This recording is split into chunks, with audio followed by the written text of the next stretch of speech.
Bienvenue dans le podcast Entre parenthèses. Bienvenue et bonjour Noémie. Salut. De quoi allons-nous parler aujourd'hui ? Aujourd'hui, on va aborder un sujet qui est aussi d'actualité. On avait parlé un petit peu des enfants et de la charge mentale dans les précédents épisodes, mais là, on va parler du mariage en 2024. Alors 2024, mais ça inclut plus ou moins les dernières années, quoi. Un petit peu la vision du mariage, l'importance qu'on lui donne, et du coup la forme qu'il prend aussi, parce que ça a quand même pas mal évolué depuis nos parents. Et on vient de se rendre compte d'ailleurs que toi et moi, on n'avait pas aussi vécu, on n'a pas eu le même mariage. Parce qu'on est mariés toutes les deux, oui, mais on n'a pas eu le même mariage. Donc ça va être bien aussi d'échanger et de partager nos expériences à ce sujet-là. Et j'ai eu un mariage avorté aussi. C'est vrai que j'en ai pensé. Wow, mais j'ai plein de choses à dire. Incroyable. Ouais. J'avais oublié. Ça fait combien de temps que t'es mariée ? 10 ans cette année. 10 ans. Ça fait 10 ans. Ouais, ça va faire 4 ans cette année. Ah ouais, ça monte. Tu t'es mariée quand ? Je me suis mariée en 2020, plein Covid. Ouais. Oh là là, incroyable. Ouais, les mariages pendant le Covid, eux, ils ont... Commence par le tien, tiens. Raconte-moi ton mariage. Donc, je me suis mariée en 2014. En 2014, moi, j'avais toujours dit... Alors, j'ai jamais mis un couteau sur la gorge à aucun de mes mecs, et encore moins mon mari, pour qu'on se marie pour qu'on se marie ou pas. Oui, encore une fois, mon mari est derrière les caméras. Il est d'ailleurs. Donc, si on voulait m'épouser, et ben voilà, si on voulait m'épouser, on voulait se marier avec moi, fallait que ce soit un choix. Par contre, à partir du moment où on me demandait en fiançailles, ben c'était pas pour qu'on se marie 10 ans après. C'était un peu le truc que j'avais en tête. Soit tu me demandes pas, mais si on se fiançait. Ah oui, donc t'étais dans le fiançailles et on se marie l'année d'après. Quoi. Ouais, l'année d'après où on... Ce qui me semble assez logique aussi. Ouais. Et en plus, ça va avec ma personnalité d'être impatiente. Donc, bon, on va pas attendre 10 ans. Il m'a demandé, quand il était sûr que j'étais faite pour lui, et bon, c'est forcément une évidence.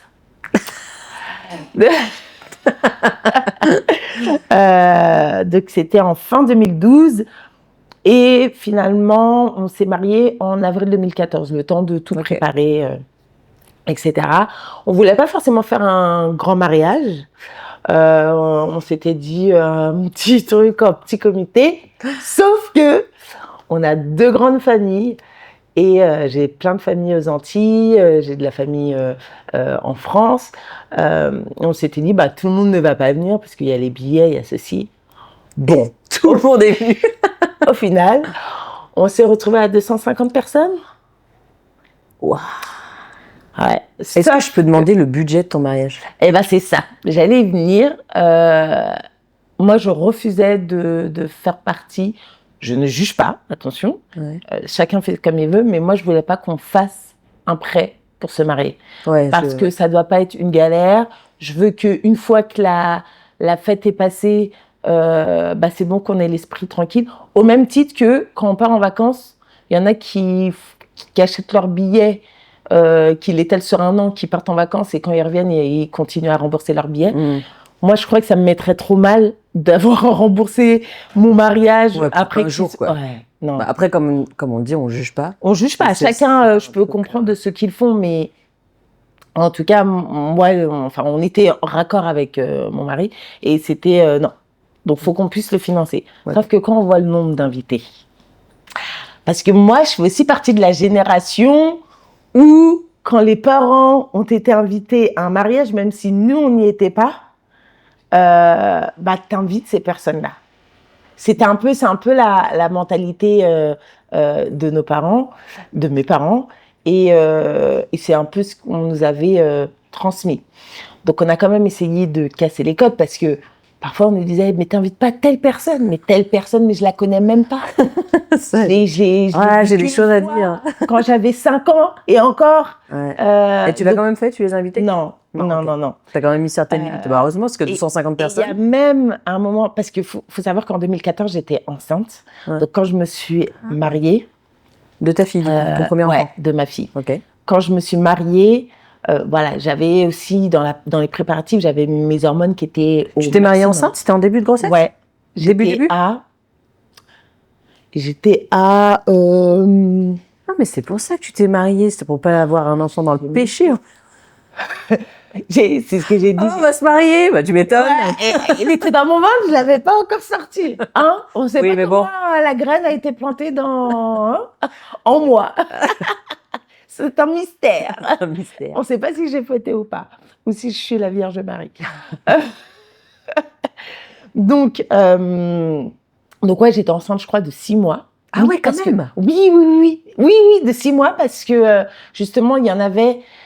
Mon ventre, je pense qu'avec le stress, il était un peu sorti, mais ça pouvait faire celle qui a un peu pris du poids, qui a un peu trop mangé.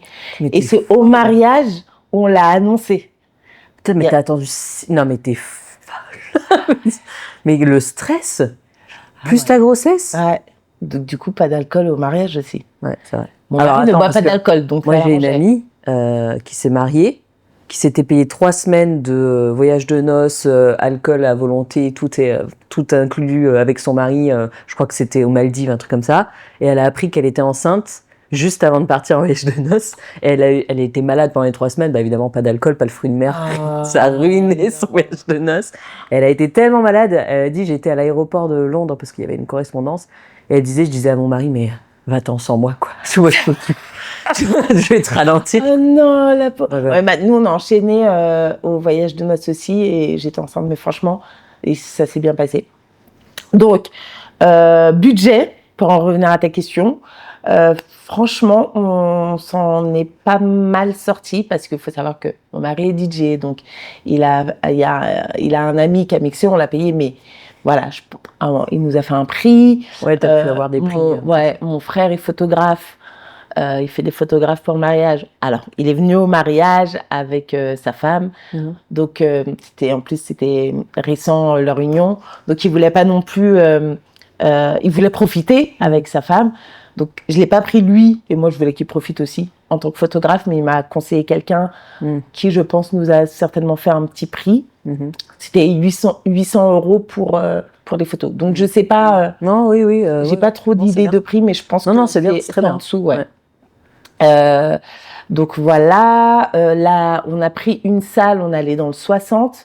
Par contre, je voulais pas une salle ça c'était un peu mon petit truc dans un lieu industriel. Donc on est allé à Noailles et on avait une salle mais au milieu de la verdure. Donc c'était très très nickel. Je voulais avoir l'esprit tranquille, que les enfants puissent s'amuser, jouer sans qu'on soit trop stressé par une voiture qui passe ou quoi.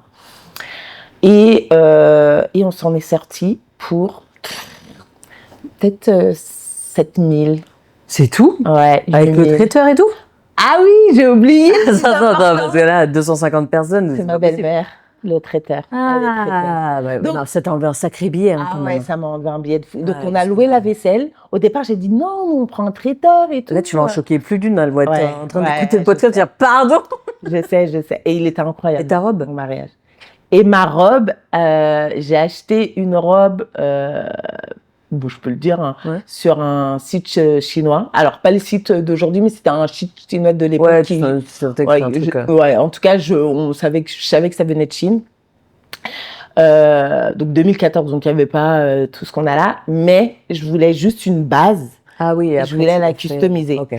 Et dans les amis de mes parents, des super amis, et merci d'ailleurs, il y a un couturier qui était couturier pour l'opéra de Paris et tout. Famille et ses amis. Qui m'a reprise ma robe parce que comme j'étais enceinte en plus, j'avais reçu avant d'être enceinte ma robe, donc il fallait la reprendre. Mais bientôt tu vas me dire, c'est Marianne Château, mais heureusement mon cousin par alliance avait été châtelain. J'avoue que là, j'ai eu des colombes, heureusement. J'ai quelqu'un qui travaille au Puy du Fou, qui m'a fait un spectacle de chevaux.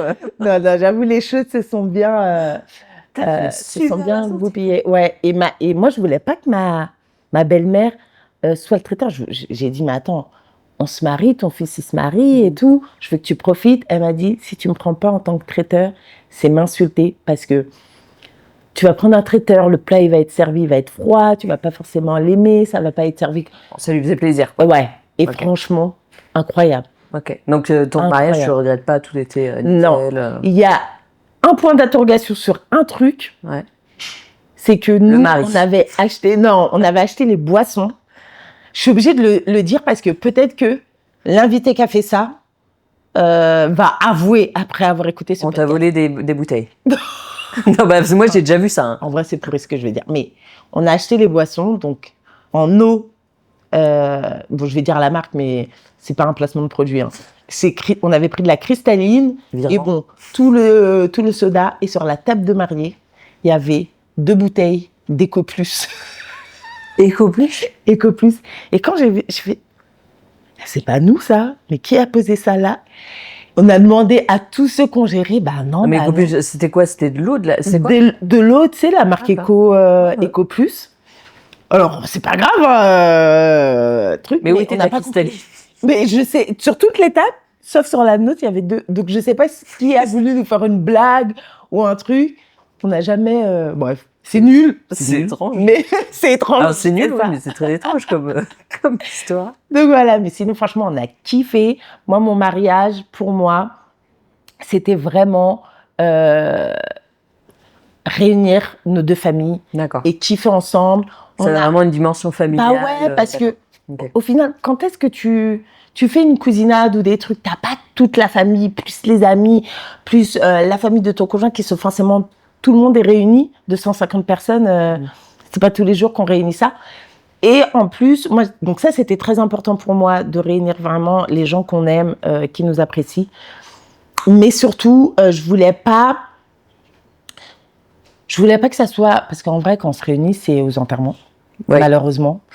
Et je me suis dit, le mariage, je veux que ça soit vraiment, voilà, comme dans Koh-Lanta, quand la réunification, la réunification, et que les gens ressentent notre amour et tout, tu vois. Oui, je vois. Donc voilà, j'ai kiffé mon moment. J'aurais peut-être d'autres choses à dire là-dessus parce que je sais que les amis... Là, on se focus vraiment sur le truc très matériel. Ouais. Ensuite, on va explorer un peu plus C'est ça. Et toi? Question autour de tout ça. Bah, moi, du coup, j'ai 2 expériences au final. Parce que j'ai déjà organisé un premier mariage quand j'avais 21 ans. Incroyable. Et après, je me suis mariée, du coup, réellement. Alors, je vais reprendre l'histoire. Mais je pense que j'en ai un petit peu parlé dans les podcasts précédents. Je crois que dans le premier ou deuxième, tu en avais parlé.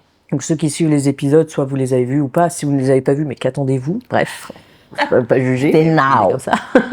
Donc, il faut savoir que du coup, moi, j'étais avec quelqu'un depuis 6 ans. Il m'a demandé un mariage, j'avais 21 ans. Et il avait 7 ans de plus que moi. Donc, c'est un peu, c'est important quand même, parce que moi, à l'époque... Attends, t'avais 21 ans. Ouais, et lui, il en avait... T'étais avec lui? Ouais.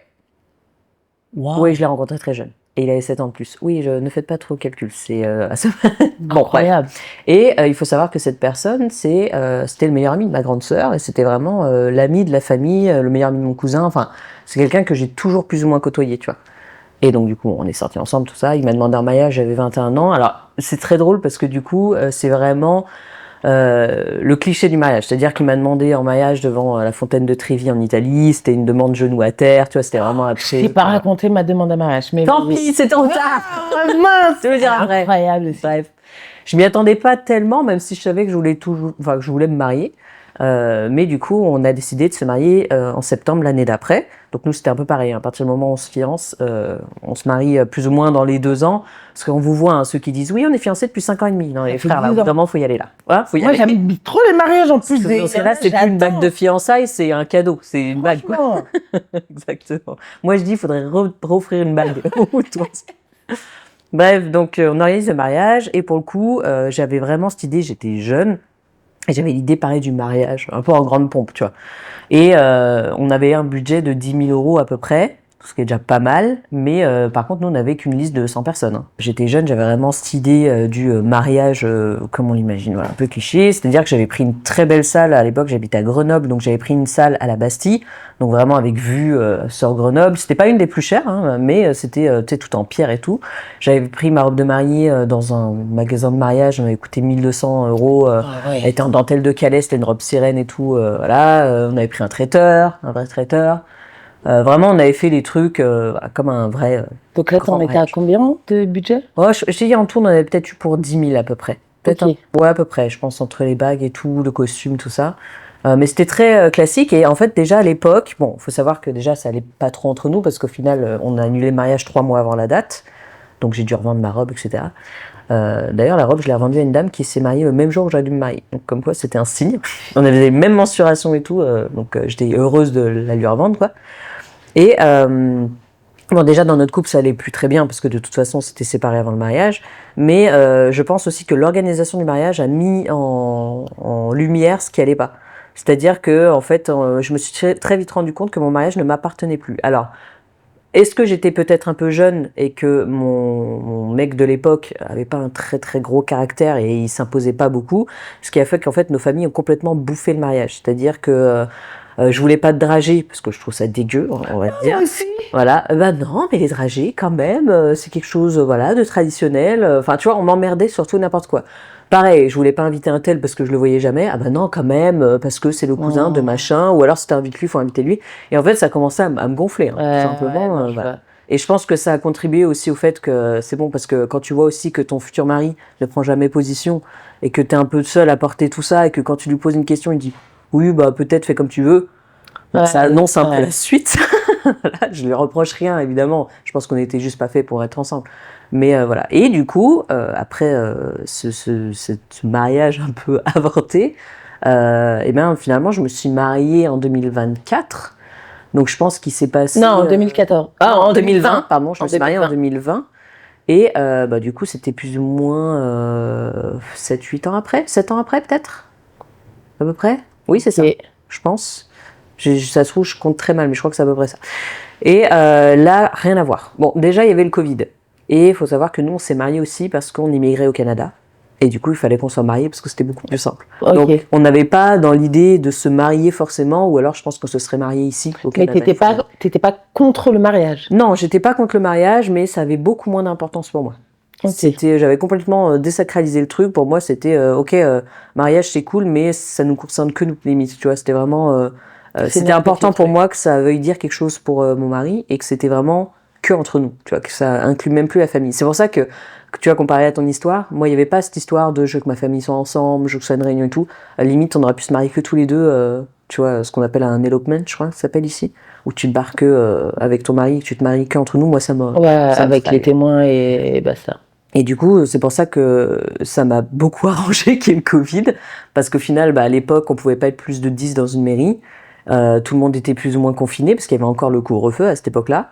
Et du coup, on s'est mariés juste, mon mari, moi, nos sœurs et leurs maris, mes neveux et nos meilleurs amis qui étaient nos témoins. C'est tout. Et en fait, je crois qu'on était 8 en tout, plus les enfants évidemment. Et les parents? Non, les parents n'étaient pas là. Personne de ma famille n'était là en fait à part ma sœur et son mari et mes neveux, c'est tout.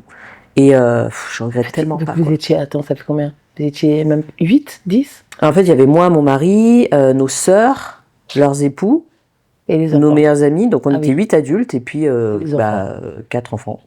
Ah ouais! Et vous êtes fait quoi? Un resto après? En fait, on a fait la mairie. Ma robe, je l'ai prise chez House of Sebi. C'est pas une collab, même si j'aime beaucoup au produit. Je l'ai adorée d'ailleurs, cette robe a été incroyable. Je l'ai pas du tout payé 1200 balles. En plus, j'ai payé... C'était une robe blanche? Ouais, elle était en satin ivoire, quand même, parce qu'ils ont une collection mariée, mais pas du tout. Enfin, c'était type robe de mariée, mais elle était courte, tu vois. C'était entre la robe tailleur et la robe de mariée en satin ivoire. C'était très très joli, j'aimais beaucoup. Et donc il y avait la robe qui m'avait coûté peut-être 300. Traiteur, j'avais juste pris en fait un buffet dînatoire chez un traiteur, ça m'avait rien coûté parce qu'on était cuites au final. Donc et puis c'était chez moi, donc on n'avait pas payé de salle. Je me souviens que même mes chaussures, je les avais trouvées en solde. C'était des chaussures toutes blanches, classiques, enfin pour aller avec ma robe. Le photographe, je l'ai payé que 500. C'était le seul poste où je pouvais mettre de l'argent vraiment parce que c'est quand même des photos qui restent. Et parce que c'était le Covid et qu'il nous l'a fait au black en fait tout simplement parce que lui, le pauvre, tous les mariages étaient annulés.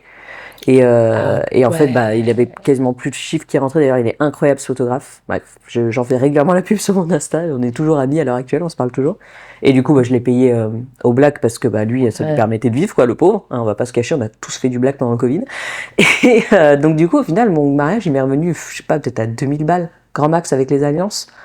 Donc, ce qui est déjà, entre guillemets, pas mal pour un mariage de 8, tu vois. Mais j'avoue, parce que si tu fais le ratio...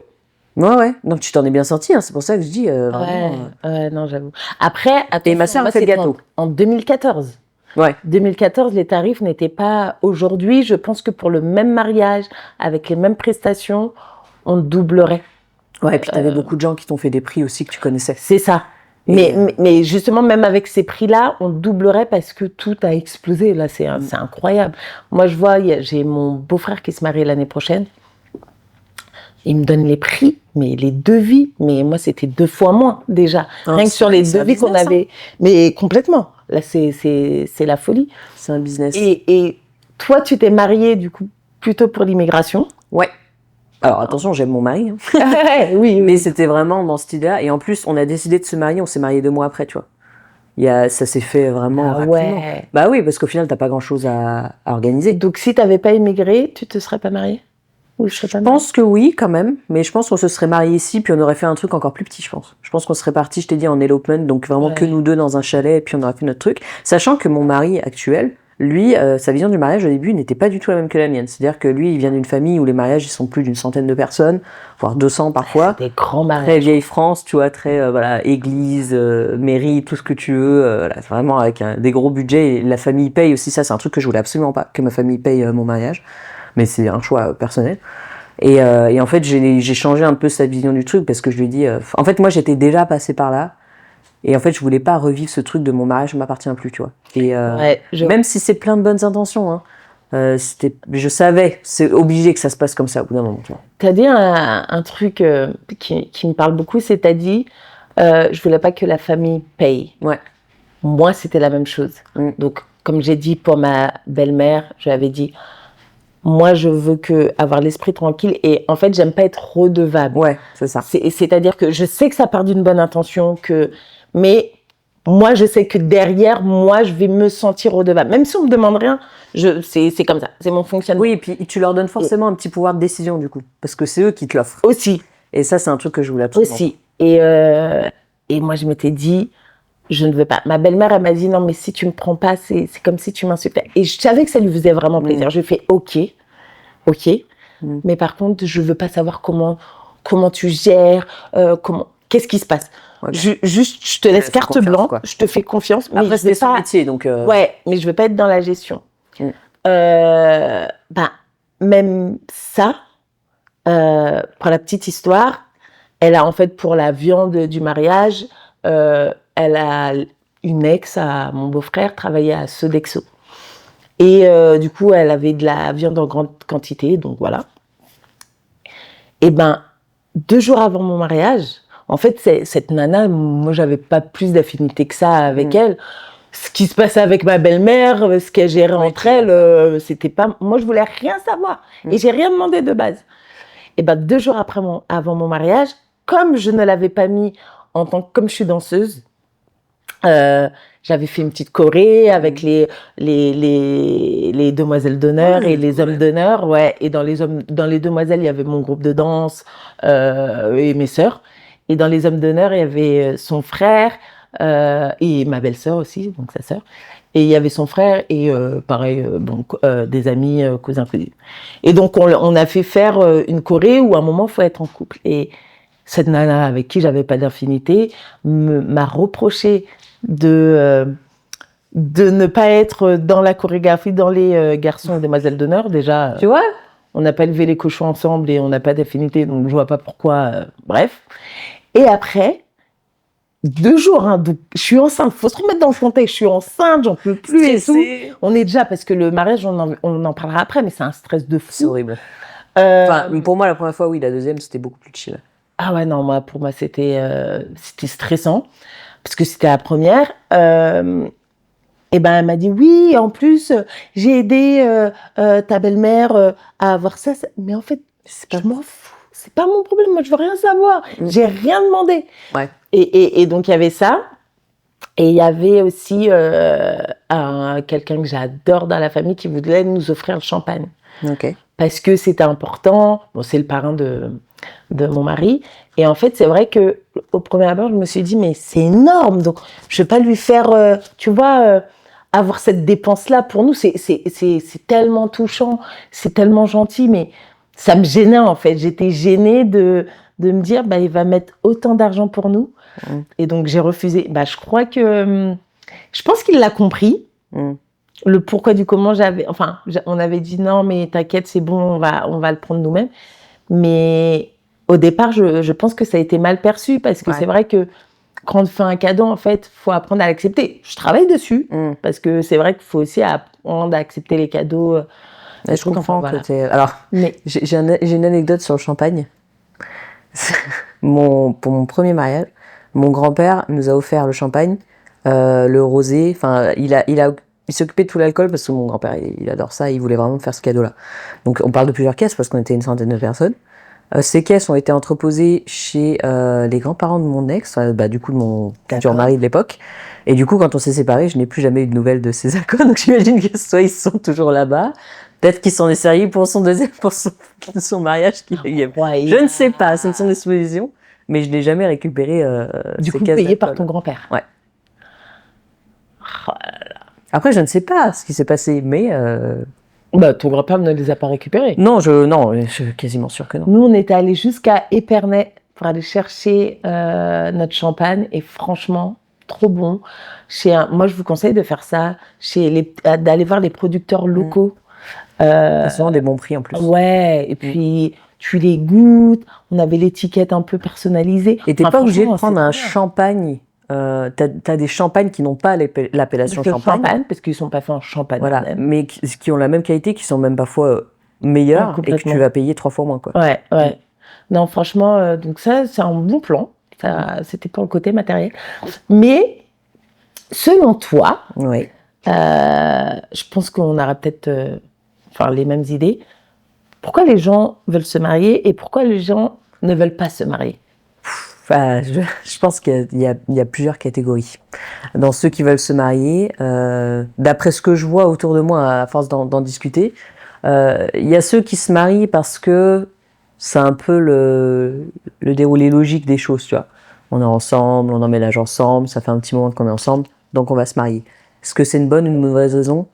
Je sais pas, mais il y a un truc de très sacré autour de ça, tu vois. Du genre, c'est l'étape, tu vois. Et limite, parfois, la nana peut aussi reprocher à son mec de ne pas, la demander en mariage au bout d'un certain temps parce que, c'est bon, à un moment, faut y aller, tu vois. Il y a ceux qui se marient aussi parce qu'ils pensent que ça peut sauver leur couple.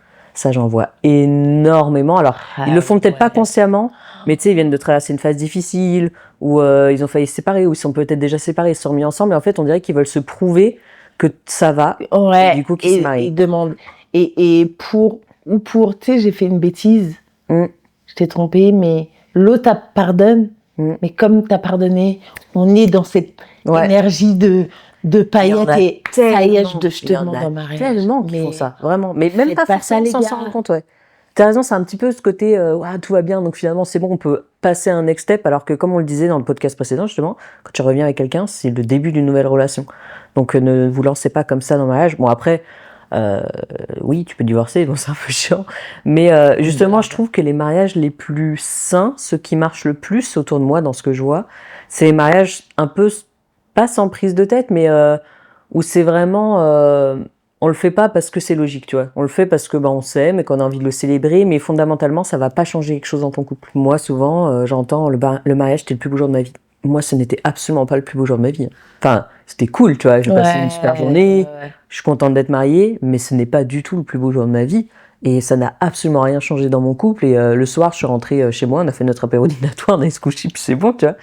Et je pense que c'est la manière, à mon sens, attention, le plus sain d'aborder le mariage, parce que trop le sacraliser, je trouve vraiment que ça fout une espèce de pression inutile, alors qu'au final, c'est rien censé changer entre vous, tu vois. Je veux dire, normalement, ton couple ne change pas avant et après le mariage. Ouais.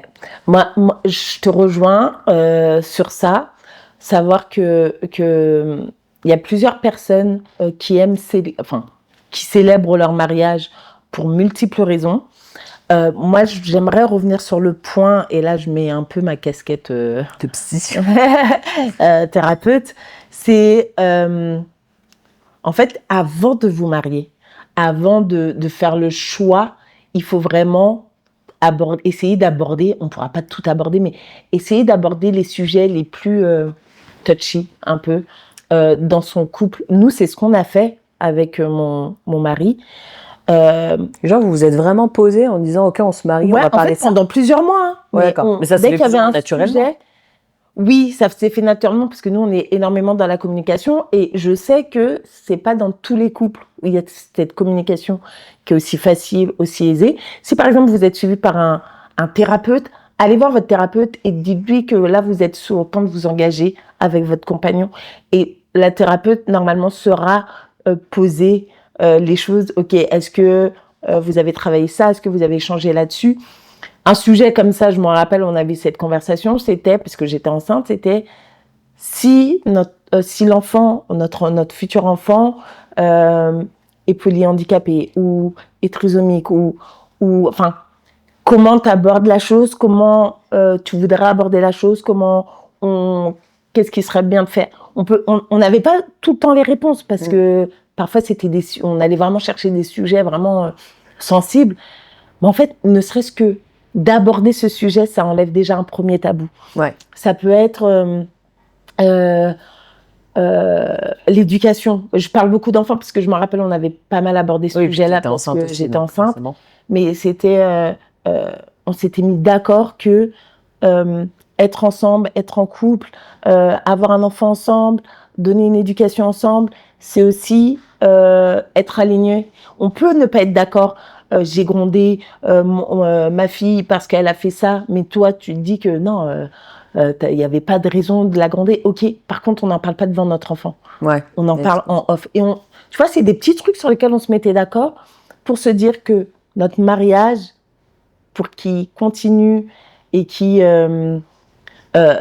continue et qui soit sain et qui dure dans le durable, faut qu'on parle de sujets comme ça. Et c'est marrant parce que on pense pas forcément, comme on est dans l'organisation, les gens ne pensent pas forcément à aborder ça, alors que moi je suis sûre que c'est ces petites conversations qui font qu'après on est en alignement avec soi-même et un alignement dans son couple. Ça peut révéler certaines failles du couple, parce que moi c'était un peu le problème dans mon premier mariage qui n'a pas eu lieu finalement, c'est que justement ça a soulevé ces questions-là. C'est-à-dire qu'à partir du moment où il m'a demandé un mariage qu'on a commencé à organiser, bon déjà je t'ai dit, déjà je me sentais en insécurité parce qu'il ne prenait pas de décision, il ne s'imposait pas, je voyais qu'il laissait faire un peu les gens autour de nous et déjà ça m'agaçait.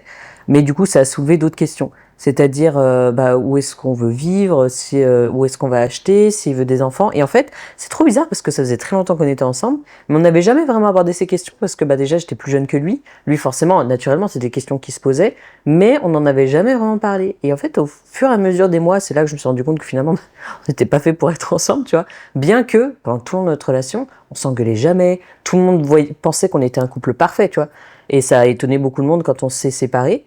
Mais au final, on s'est rendu compte qu'on n'était pas d'accord sur plein de points. Mais tu vois, les questions, elles sont quand même venues à toi. Et c'est là où tu t'es dit, en fait, il y a un problème parce que... C'est lui qui m'a dit des choses. Et en fait, j'étais là, je me suis dit, ben non, en fait, tu vois. Enfin, pour lui, c'était dans sa tête, c'était déjà fait, tu vois. Genre, c'était, ok, là, on va se marier, donc là, j'aimerais bien acheter une maison à tel endroit, que je détestais d'ailleurs, mais bon, bref. Et je vais avoir des enfants dans 12 ans. Et moi, j'étais là, non, en fait, tu vois, pas du tout, en fait. Mais c'est bien, parce qu'en fait, de communiquer comme ça t'a permis, toi aussi, de faire le point et de savoir.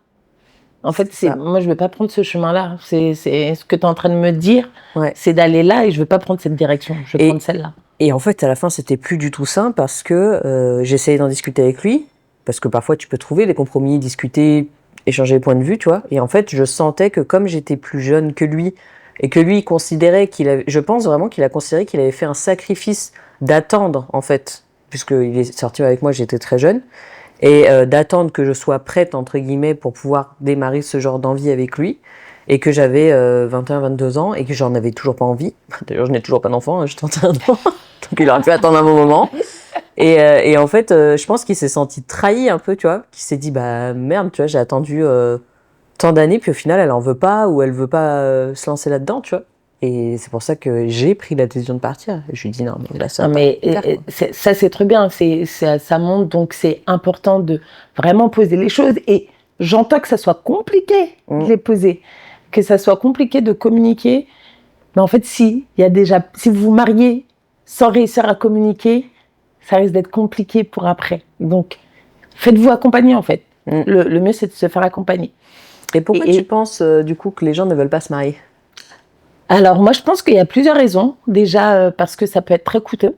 Ouais, en tout cas, au jour d'aujourd'hui, un mariage. Mais du coup, je pense que c'est réglé justement par le fait que maintenant tu peux te marier, ça se démocratise, de se marier que en petite intimité. Mais il y en a quand même qui ont la pression de la famille, qui ont la pression. Et il faut savoir réussir à surmonter tout ça pour se marier en petit comité. Je sais que, pardon.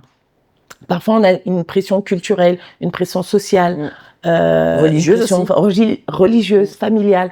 Donc, tout ça, parfois, ça peut être dur de se marier en petit comité.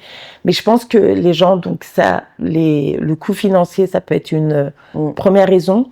La deuxième raison, ça peut être la peur, en fait, de l'engagement. De l'engagement, se dire que, une fois qu'on sera engagé, on n'aura plus notre indépendance.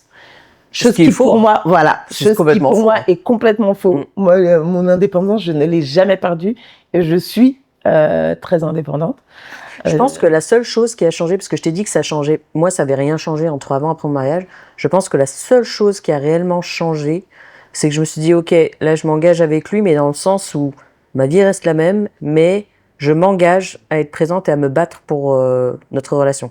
Pas que je me serais pas battue si on n'était pas mariés, mais il y a un peu cette dimension quand même d'engagement, de responsabilité un peu où je me dis s'il tombe malade. Enfin, c'est des questions que je me suis posées avant. S'il tombe malade, si on a, je sais pas, on perd tout, on est en banqueroute, un truc comme ça, ou même si il me trompe, j'en sais rien, tu vois, même si c'est quelque chose avec lequel j'ai beaucoup de mal, j'essaierai toujours de comprendre, d'essayer de voir si ça peut se réparer, tu vois. Il y a un peu cette dimension-là. Et c'est parce que le fait de sceller par un contrat, de sceller son engagement, mais comme partout, comme on va travailler, si on prend un travail où on n'a pas de contrat de travail et qu'on a un job, voilà, ça change. C'est de l'investissement. Ça change les choses. Si on loue une voiture et qu'on n'a pas de contrat de location, on va pas avoir le même engagement ou on va la même attention par rapport à la voiture, à la location. Donc je pense que c'est la même chose de se marier, d'avoir un contrat. Psychologiquement, en tout cas, ça nous pousse à nous engager et à se battre un peu pour le pourquoi du comment on a signé ce contrat. Mais parfois, c'est vrai que ça peut faire peur. Il y a aussi cette chose, moi, j'ai un peu, je l'entends, mais j'ai un peu du mal, les gens qui me disent « divorcer, ça coûte cher ». Donc, en fait, tu penses au divorce. Tu n'es même pas marié. Ne te marie pas. Mais tu penses au divorce. Ouais, c'est ça, ne te marie pas. Oui, ça sert à rien. Puis en plus, non. Un divorce, ça coûte pas cher si tu es OK avec ton partenaire. Hein. Je crois que c'est même très rapide. Oui. Ça peut... Moi, je connais des gens qui ont divorcé et c'était très rapide. Et en fait, il faut accepter, encore une fois, quand tu prends un job et que tu prends un contrat, tu peux changer de job dans ta vie.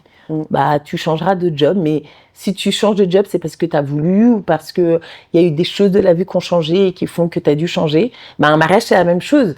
Le but, c'est que tu te battes pour ton mariage, pour ton union, parce qu'à l'instant T, tu es bien dans ta relation, tu es en alignement avec ton partenaire. La vie peut être courte, mais peut être aussi longue. Et parfois, son partenaire peut changer et on peut sentir qu'on prend deux directions différentes. Et oui, on divorce, mais on peut se remarier. On peut se remarier derrière. Penser à un divorce avant même d'avoir été marié, c'est vrai que j'ai un peu du mal à le comprendre. Ou peut-être que ça fait peur.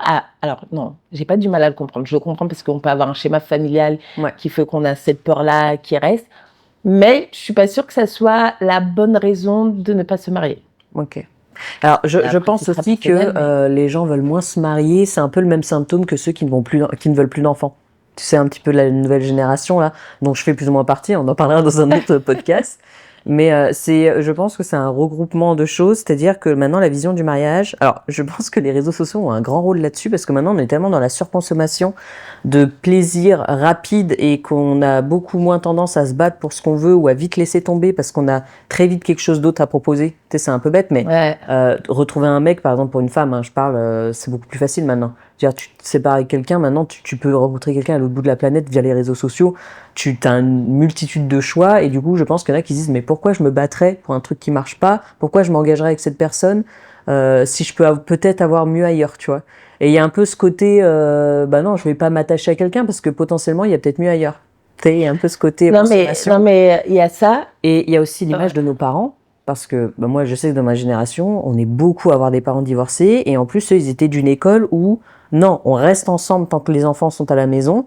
Et on se sépare quand ils seront plus à la maison. Et franchement, vous nous avez pas rendu service. Hein. S'il y a des personnes de cette génération, je parle, qui sont nées dans les années 50, 60, tu sais, vraiment nos parents, quoi. Et qui en fait ont cru bien faire de rester ensemble pour l'éducation des enfants. Au final, on vous a vu vous détester et ça nous a donné une vision du mariage qui est atroce. Vaut mieux se rattacher, séparer, divorcer, que rester ensemble juste pour des enfants. Ça ne sert à rien parce que, comme tu dis, les enfants voient leurs parents se déchirer, c'est encore pire que d'avoir 2 parents séparés.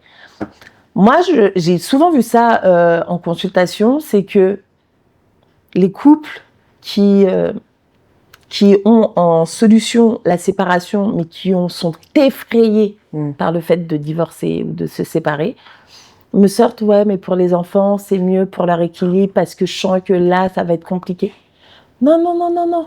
En fait, là, c'est tes peurs qui te font prendre les enfants, ils ont bon dos. Donc, de prendre les enfants comme raison. Mais au contraire, même vous disputez avec votre mari devant, alors peut-être pas forcément devant vos enfants, mais s'ils assistent à quelque chose, c'est important de leur expliquer que même dans un couple qui s'aime, il y a des disputes et il y a des désaccords. C'est hyper sain en fait. Et que si papa et maman ne s'aiment plus, ça ne veut pas dire qu'on ne les aime plus.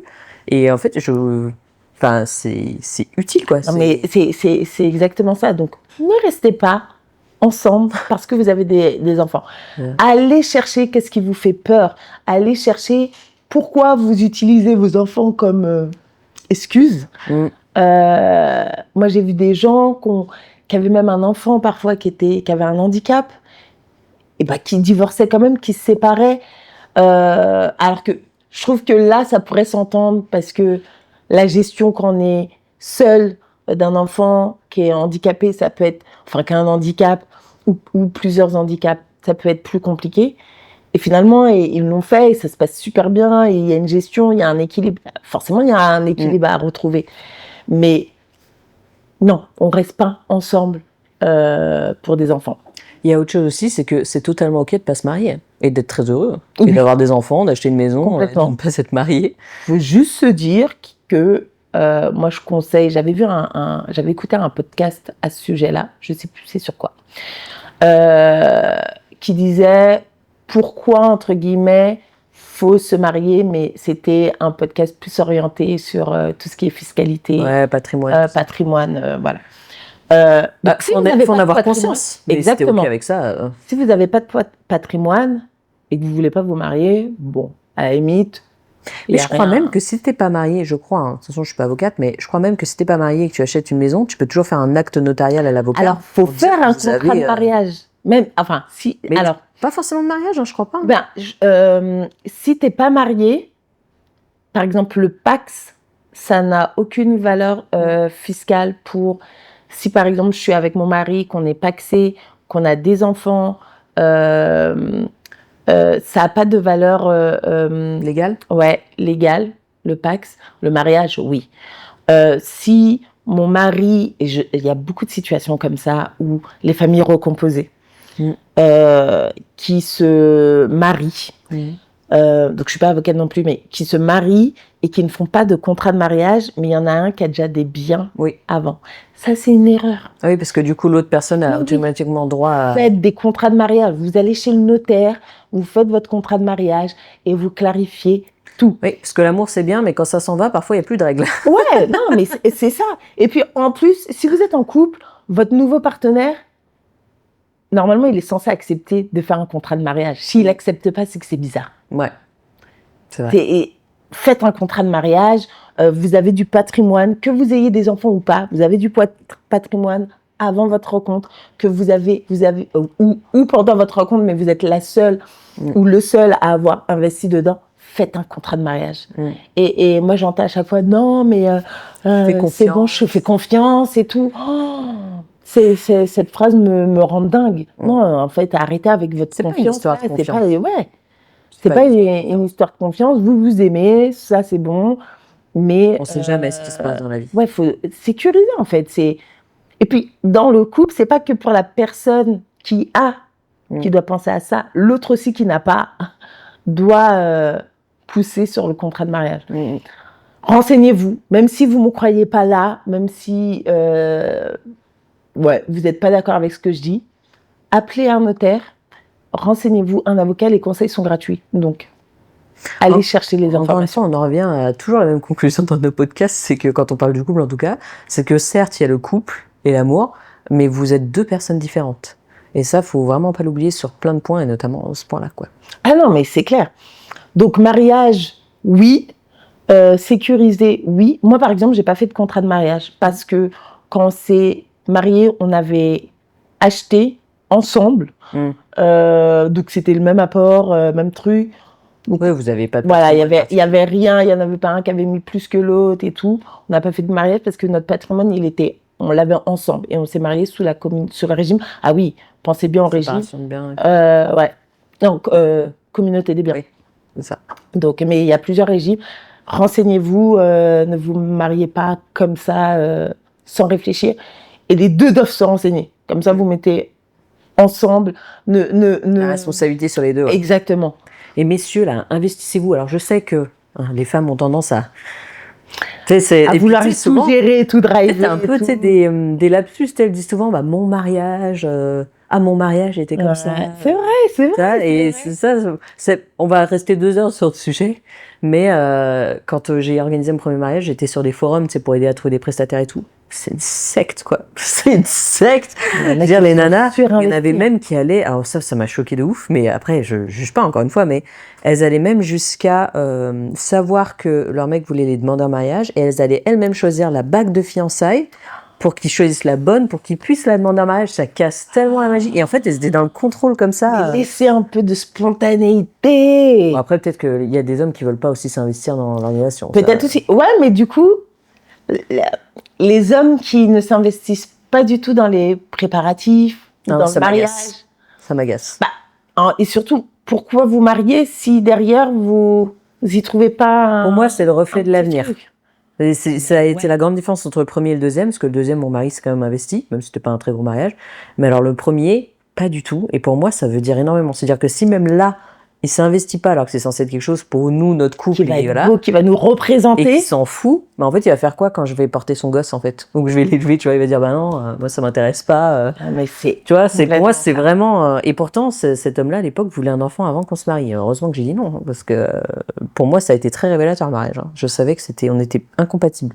C'était plus possible. Ah ouais. Et après, il y a aussi donc ceux qui se marient pour. Il y a encore des mariages arrangés. Après, dans notre histoire, le mariage, ça a commencé comme ça. C'était des mariages des familles qui s'arrangeaient entre eux. On a connu ça partout dans notre histoire. Mais aujourd'hui, il y a encore des mariages arrangés qui se font... qui ne se font pas par choix. On n'a pas choisi l'autre. Ça peut très bien se passer.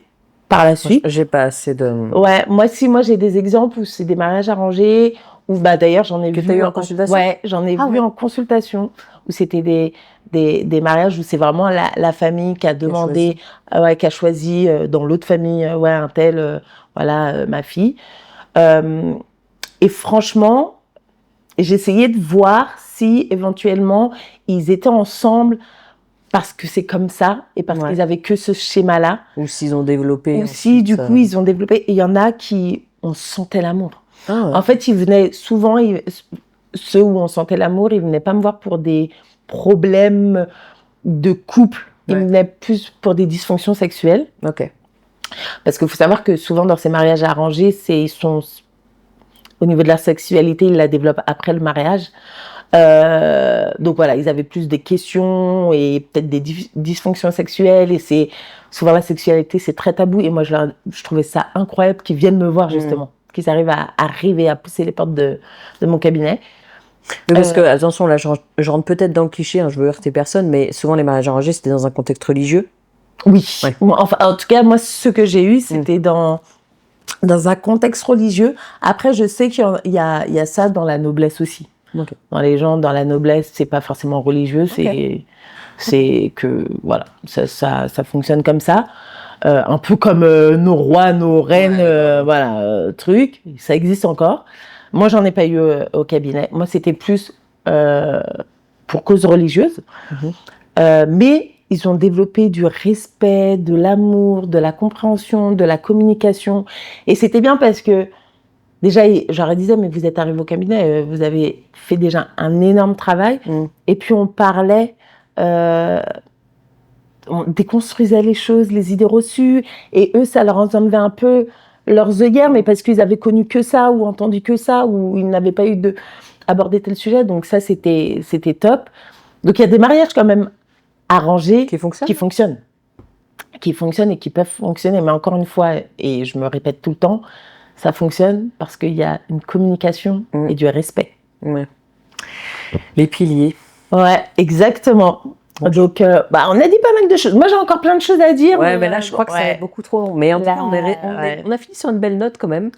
Parce que c'est un sujet qui n'est pas facile.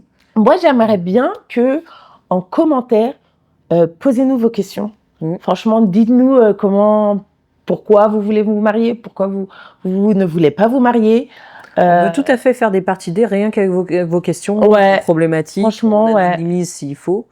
Donc, et parce qu'on a partagé un peu notre histoire, mais j'aimerais trop entendre la vôtre. Donc ça sera chouette. Ou soit en commentaire, soit si vous sentez que ça va être long, que vous avez envie de vous exprimer, nous c'est avec plaisir qu'on vous lit. Vous pouvez tout envoyer à podcast.entre parenthèses au pluriel @gmail.com. On vous le met en bas. Et précisez-le si vous voulez rester anonyme, évidemment. Bon, je pense que déjà de base on va anonymiser. Ouais, en général ça reste anonyme. Mais voilà, en tout cas merci de nous avoir écoutés encore.